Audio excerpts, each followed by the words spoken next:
കേരളത്തിന്റെ ഭാവി നിർണ്ണയിക്കുന്ന മെയ് 4-ാം തീയതിയിലേക്ക് ഇനി ഏതാനും ദിവസങ്ങളുടെ ദൂരം മാത്രം. ഏപ്രിൽ 9 നടന്ന വോട്ടെടുപ്പിന് ശേഷം രാഷ്ട്രീയ കേരളം ഇപ്പോൾ ചമയുന്നത് ഒരു വലിയ ഭരണമാറ്റത്തിനാണോ അതോ CPM എന്ന രാഷ്ട്രീയ മഹാപ്രസ്ഥാനത്തിന്റെ വരാനിരിക്കുന്ന വലിയൊരു പരീക്ഷണത്തിനാണോ?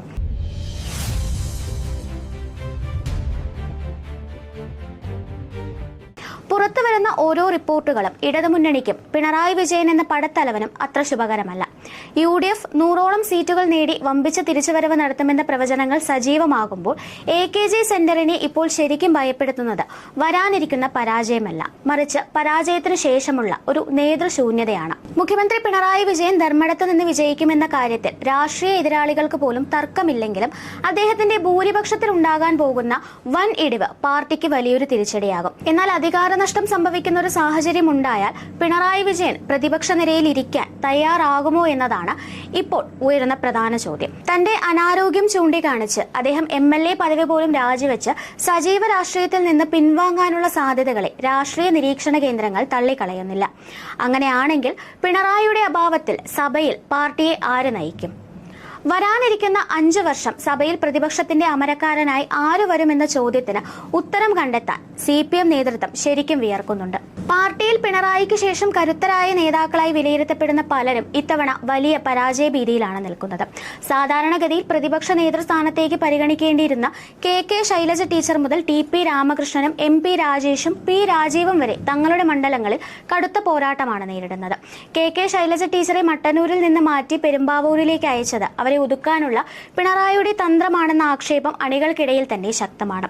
ഇവർ പരാജയപ്പെട്ടാൽ സഭയിൽ പരിചയസമ്പന്നരായ നേതാക്കളുടെ വലിയൊരു ശൂന്യത CPM-ന് നേരിടേണ്ടി വരും. ഈ ഘട്ടത്തിലാണ് ചെങ്ങന്നൂരിൽ നിന്ന് വിജയസാധ്യത കൽപ്പിക്കപ്പെടുന്ന സജി ചെറിയാന്റെ പേര് സജീവമാകുന്നത്. പാർട്ടി സംസ്ഥാന സെക്രട്ടേറിയറ്റിലെ അംഗം എന്ന നിലയിൽ അദ്ദേഹത്തിന് മുൻഗണനയുണ്ടെങ്കിലും മുൻപ് അദ്ദേഹം നടത്തിയ വിവാദ പ്രസ്താവനകൾ പ്രതിപക്ഷ നേതാവ് എന്ന നിലയിൽ പാർട്ടിയെ കൂടുതൽ പ്രതിരോധത്തിലാക്കുമോ എന്ന ആശങ്ക നേതൃത്വത്തിനുണ്ട്. കുന്നംകുളത്ത് നിന്ന് ജനവിധി തേടുന്ന AC മൊയ്തീനും സജീവ പരിഗണനയിലുണ്ട്.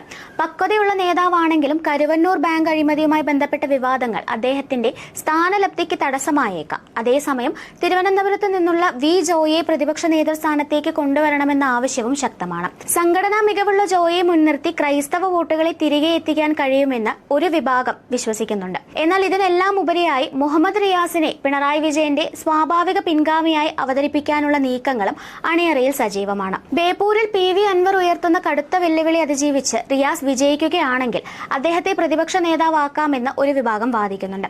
യുവത്വം എന്ന ഘടകത്തോടൊപ്പം തന്നെ മുസ്ലിം ന്യൂനപക്ഷ വോട്ടുകളുടെ വിശ്വാസം തിരിച്ചുപിടിക്കാനുള്ള മുഖമായി റിയാസിനെ ഉയർത്തി കാണിക്കാനാണ് ഇവർ ലക്ഷ്യമിടുന്നത്. എന്നാൽ പാർട്ടിക്കുള്ളിലെ കുടുംബാധിപത്യം എന്ന ആരോപണവും മുതിർന്ന നേതാക്കളുടെ എതിർപ്പും ഈ നീക്കത്തിന് തടസ്സമായേക്കാം. കണ്ണൂർ ലോബിയുടെ ആധിപത്യം നിലനിർത്താൻ കാരായി രാജനെ പോലൊരു നേതാവിനെ മുന്നിൽ നിർത്തണമെന്ന ആവശ്യവും പാർട്ടിക്കുള്ളിൽ ഉയരുന്നുണ്ട്. കൊലക്കേസിലെ പ്രതിയായ അദ്ദേഹത്തിന് ലഭിക്കാവുന്ന നിയമപരിരക്ഷ ലക്ഷ്യമിട്ടുള്ള ഈ നീക്കം പാർട്ടിയുടെ പ്രതിച്ഛായയെ ബാധിക്കുമെങ്കിലും അണികൾക്കിടയിൽ അദ്ദേഹത്തിന് വലിയ സ്വാധീനമുണ്ട്.